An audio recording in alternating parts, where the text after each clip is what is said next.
waxaa si weyn looga dareemaya magaalada Burco ee xarunta gobolka Togdheer muddooyinkii u dambeysay hoos u dhac ballaaran oo ku yimid lacagaha qalaad ee dollarka inta badanna marka ay timaado hoos u dhac waxaa sare u kaca maciishada kala duwan daba si aan wax uga ogaano saameynta ay ku yeelanayso bulshada hoos u dhacani waxaanu la kulannay ganacsatada iyo weliba sariflayaasha ka howlgala gudaha magaalada Burco waxaana ay tilmaameen sababta keentay inay tahay dollar fara badan oo isagu soo galay magaalada Burco ee xarunta gobolka Togdheer waxaana ay tilmaameen saameynta ay bulshada ku yeelan doonto hoos u dhacani ayagoo arrimahaasi ka hadlayana waxaa hadaladoodii ka mid ahaa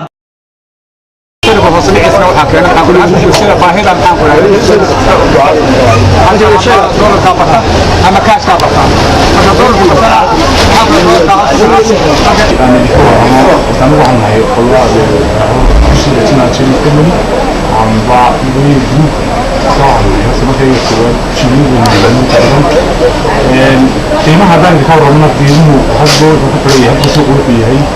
salaan aniga